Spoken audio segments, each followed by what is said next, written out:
Hello sa inyong lahat, mabuhay. Today in Philippine History, October 1, 1898, nagsimula ang negosasyon pangkapayapaan sa pagitan ng Espanya at Estados Unidos. So, kaya na may Treaty of Paris tayo nung that time na yon, kasi binigay ng Espanya sa Amerikano ang bansa natin upang malaya na. Ganong po yon. So tara na, ipapaliwanag ko sa inyo ito na yon, araw na ito. Ito na yung sinasabi ko kanina. Ayon sa Wikipedia website, nakuha ko lang to sa Wikipedia website. Opo, ang Treaty of Paris 1898. Basahin ko lang po ito. Ang Treaty of Paris ay isang kasunduan na nagwakas sa digmaang Espanyol at Amerikano.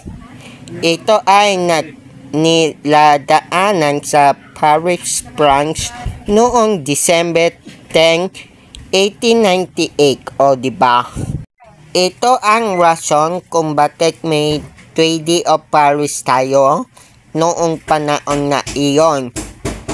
Pagtatapos ng digmaang Espanyol at Amerikano, pagbibigay ng Pilipinas sa Estados Unidos, at pagtatapos ng kolonisismo ng Espanya.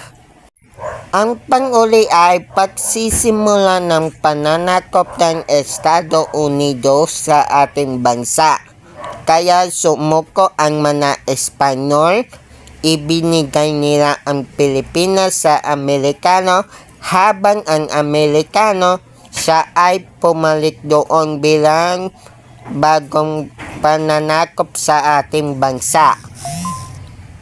Ang pagbibigay ng Pilipinas sa Estados Unidos ay nagsimula na isang bagong yugto sa kasaysayan ng Pilipinas, na nagsimula ng pananakop ng Estados Unidos na tumagal ng halos 50 na taon. 50 years. Opo, tama, 50 years. 50. Sigurado na panood nyo na ito, kasi ako bilang isang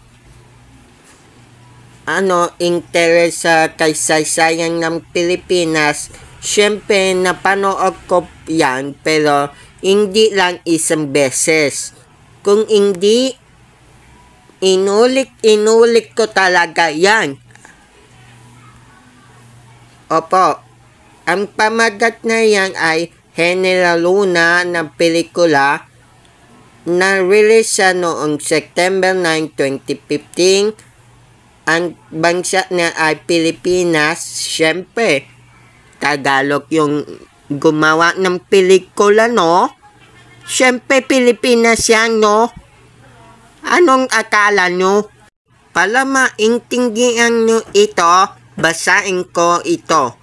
Ang pelikulang General Luna ay isang mahalagang bahagi ng kasaysayan ng Pilipinas, dahil ito ay isang dramatikong palalawan ng buhay at kamatayan ni General Antonio Luna, isa sa mga pinakamagaling na general ng Revolusyon Pilipino.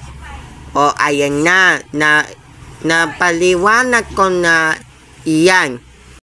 Pero sandali lang, may kasunod na isang pelikula mahalaga ito sa ating kasaysayan.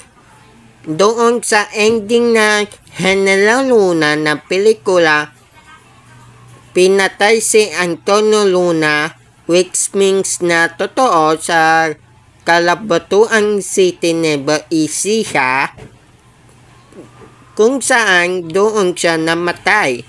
So, gumawa sila ng isang pelikula based sa buhay ni Batang General na si Goyo ang Batang General. Ito ay ni-release noong 2018. O, diba? Meron pang kasunod na another historical pelikula. Diba? Hanggang dito na lang yung ating video explanation ko patungkol sa Treaty of Paris 1898 at yung dalawang pelikula na mahalaga sa ating kasaysayan.